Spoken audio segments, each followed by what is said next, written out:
نحمده ونصلي على رسوله الكريم اما بعد سورة البقرہ پارہ نمبر 2 آیت نمبر 168 رکو نمبر 21 خلاصہ د رکو پس داغینا لفظی ترجمه مختصر تفسیر د اسلامی عقایدنا یو عقیده دادا چې د حلت او د حرمت اختیار صرف الله سره دی. الله چې څه حلال کړی دی قیامت پورې هغه حلال وي او څه چې حرام کړی دی قیامت پورې هغه حرام وي. ټول انسانانو ته او مسلمانانو ته حکم دی چې تاسو حلال خورئ د حرام نه ځان بچ کړئ، د رب العالمین شکر ادا کړئ او څلور شیزونه داسې دي چې رب العالمین هغه حرام کړي دي د هغې نه ځان وساتئ. په الله باندې دروغ ویل، حق پټول، حرام خوړل او د شیطان په طریقو باندې چلیدل دا لوی جرم دی. د داسې کسانو دپاره د عذاب وعید دی.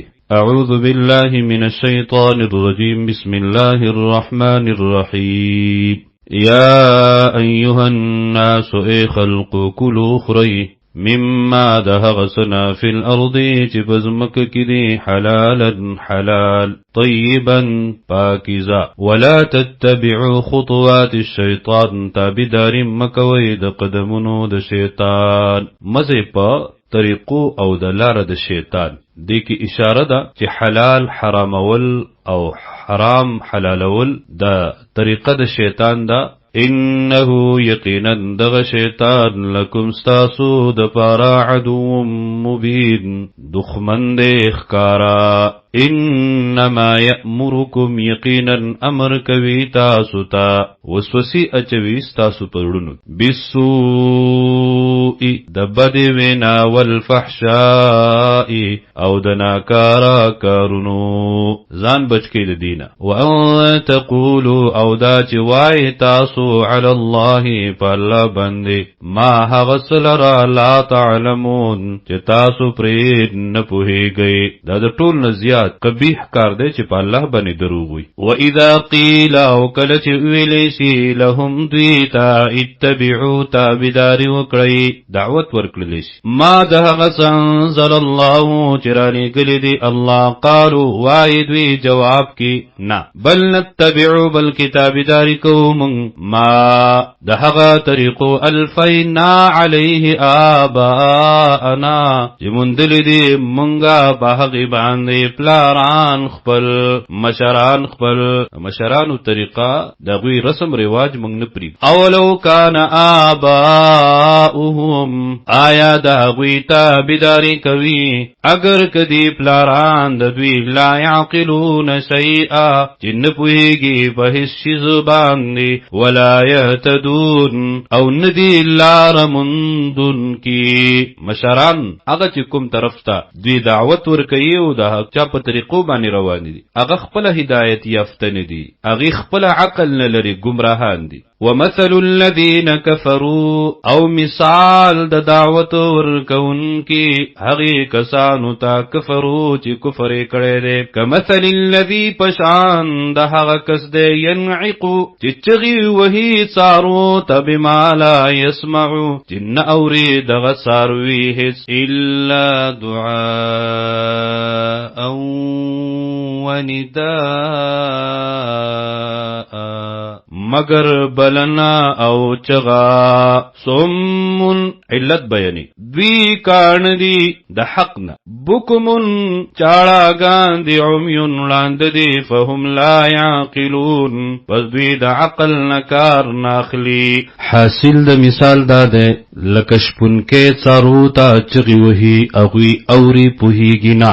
دغه شانتي دعوت ورکونکې دغه ضدي کافرانو ته چغې وهي قرآن ورته بیانوي دعوت ورکوي هغوی اوري پوهېږي نه. یا ایها الذین آمنوا اے د ایمان خاوندانو کلو خری من طیبات د پاکو ما هغنا رزقناکم چې من رزق در کړی دی تاسو ته رازق الله دی. وشکرو لله او شکر ادا کوي الله لرا ځکه نعمتونه د الله دي. ان کنتم کچری تاسو ایاه خاص د الله لرا تعبدون عبادت کوونکي څلور هغه شیزونه بیانېږي چې هغه الله حرام کړي دي. انما یقینا حرام کړي دي الله علیکم پتاسو باندې المیتة مردارا والدم او وینا بهیدن کی ولحم الخنزیر او غوښه د خنزیر او خنزیر دا نجس دی. د غوښې نه علاوه نور هم د دینه فایده اخیستل دا جایز نه دي. وما وهغه اوهلا چې پورته کړلی شي اواز به په دغه ذبح باندې لغیر الله د پاره د نزدېکت د غیر الله چې په کومه ذبح باندې د الله نوم واخیستلی شي د هغې خوراک جایز نه دی، یا په کومې باندې نوم واخیستلی شي د الله نه علاوه د بل چا د هغې خوراک هم جایز نه دی، یا هغه چې د پاره د نزدېکت تقرب حاصلولو د غیر الله ورکړلی شي د هغې خوراک هم جایز نه دی. فمن اضطر پس هغه څوک چې مجبور شي حلال نمیلاویږي او کچری دغه حرام نخری نو ژوندې نشي پاتې کېده غیر باغ نوی طلبگار د لذت او خون ولا عاد او نوی د حدنا تجاوز کون کې فلا اثم علیه نشتره سګونا په د باندې چې دومره څه اخري چې صرف دا په ژوندې پاتې شي. ان الله یقینا الله غفور بخون کې دی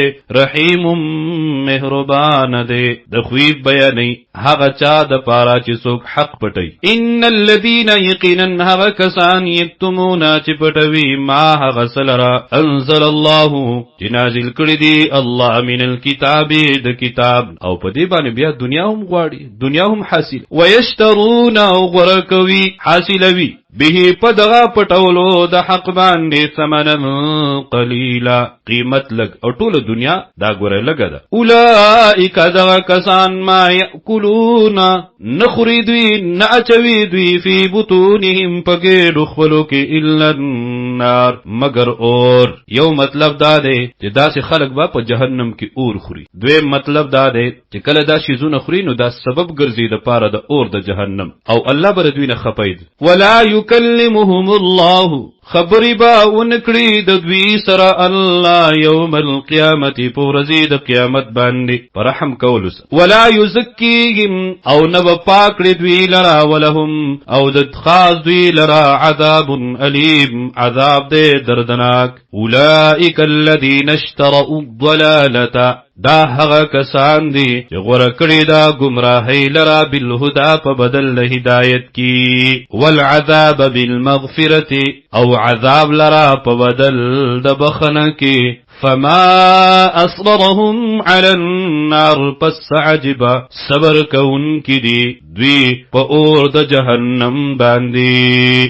ذالک دا عذاب په سبب د دی بان الله چې یقینا الله نزل الكتاب نازل کړی دی کتاب بالحق د پاره د حق او دوی پکې اختلاف کوي. وان الذين اختلفوا او یقینا هغه کسان چې اختلاف کوي فی الكتاب په کتاب کې لفی شقاق بعید خامخا پس زید لری کی دی دشمنی لری کی دی.